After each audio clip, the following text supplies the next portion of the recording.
3, 4, 5, and when they go out, we are underway at Monza. Here we go. Good start from Dylan Fisher as he spins up the wheels and immediately goes to cover Jan Grankvist. The track gets very, very tight now as we go into turn 1. This is an overtaking opportunity. Laho's off. Laho went onto the grass and he took off someone else on his way towards the barriers. Yeah, so Fletcher gets involved here, and I think Tangles wins with Laho, does he? Yeah, Tangles. Oh, that's Vac. That's Vax. We're now watching on board with Thomas Vogt, and it is. So my apologies to Alex Laho. We can tell that it's Thomas Vogt because he's starting on the soft tyres, whereas Laho started on the mediums. So again, my apologies. And there you see him smashing through those polystyrene barriers. There's another schmozzle as we head up towards the Del Roggia. And that involved Jeffrey Fournier. We saw some tyres go flying. Now, how does this start? It starts a bit further up. It gets hit in the back. Yeah, well, it looked as if Fletcher was tipped into a spin, and I think it was the other... So here's Sergio Fletcher then, and he's got the second Spark racing car on his tail. That second Spark racing car being Markineth, indeed. And I think there was contact between the two of them, and Fournier just kind of checks up, and then there's a bit of a chain reaction, which ends up in a bunch of flying tyres. And there's Fletcher going backwards. He gets hit, and that hit was enough to break his suspension, which ultimately took him out of the race. Maggio up to second. Wow, we didn't see that. Maggio is second place. Actually, we did very much see it, but we were so focused on what was going on in the background. But yeah, Maggio just went clean around the outside of Grankvist at the first corner, got the overlap. Here comes Schluter trying to pick off Ross as well, and he's surely going to get the inside. He's got the move done before they get to the braking zone for Redifilio. Here's Lattinen taking a look all over the back of Chris Shepherd, but that puts him under threat from Hygo Poom, and there's even more contact, and Poom spins into the side of Riot Kilk, who takes avoiding action. Tomasz Vok, rather, got through them all pretty well. Lahu now on the outside. Whoa, just about gathers it up.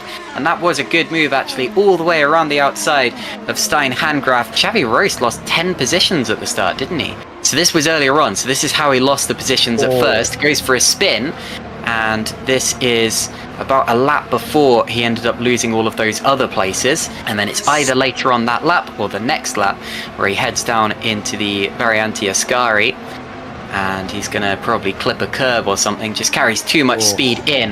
But Maggio's going for the lead. Up the inside, he's going to bring Jan Grankvist with him. Dylan Fisher is going to be side by side with the reigning champion. Just fends him off. They nearly lock wheels on the exit. To be honest, I was going to say the real loser from that was Dylan Fisher, because he was the only person to lose a place. But he did really well, as we see Jan Grankvist having another go at him here. He did really well not to be passed by Grankvist on the exit of turn 2.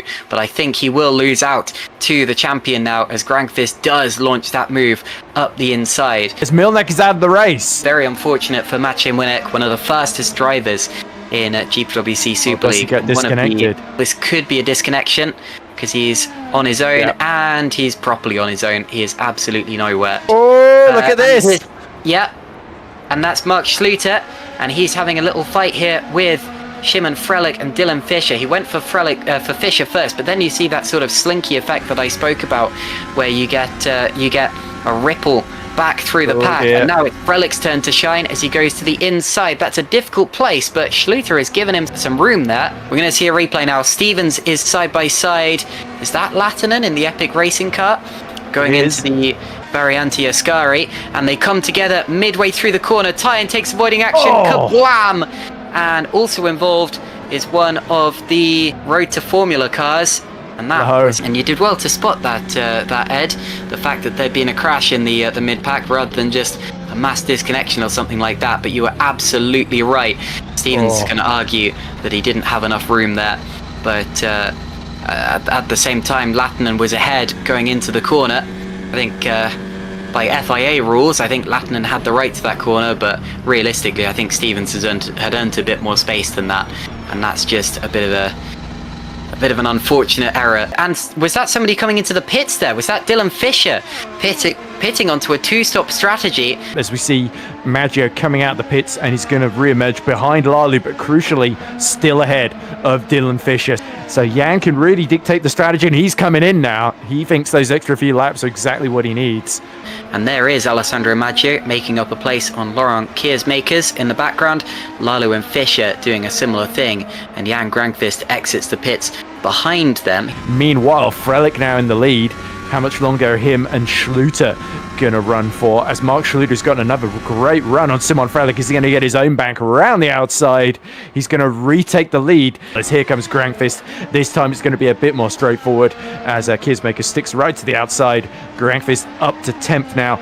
But through now goes Maggio, and Markineth was not able to make that particularly difficult for him. Schluter finally decides to duck in from the pits from the lead. That puts Simon Frelick back into the top spot, and we are seeing Martin and Moynier dive in as well. And Mark Schluter is able to exit a couple of cars ahead of them in the train. They might be split here by Hygo Poom.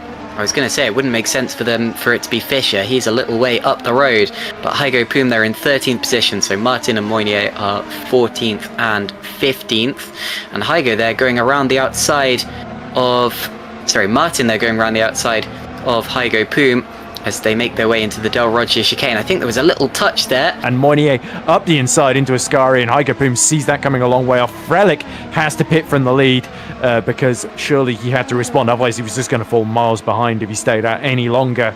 So Frelick is really the last of those that started on the soft tyres to pit. So Jarl Tyne is going to take the lead 5 seconds ahead of Maggio. And you can see Shimon Frelick there on Chris Shepherd as they swap places into the corner. Yellow Martin flag. in trouble. He's going to come together there. Little bit of a touch, and around he goes. Panzer. Robin Panzer. Fischer now a little bit further back, got the DRS open. You can see Granqvist bearing down on him, so the move needs to be made sooner rather than later. Up the inside, squirreling on the brakes, but Fischer gets it stopped in time. Shepherd. I think Moynier has passed him, so Martin... I think Mounier's just passed the both of them that last lap, hasn't he? Look, Mounier there, up into 8th position. That's the move that we were just talking about. And this is the move he made on Laurent Kiersmakers, which he's done at a slightly tougher part of the circuit. I know it's still a straight, but you've got to line yourself up into the Variante Ascari.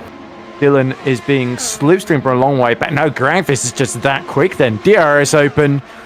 And here's where the move is made. He slots out to the right-hand side. Fischer sees it coming, can't really fight back, has to brake a bit earlier. And yeah, Granqvist does make the corner and gets the place there.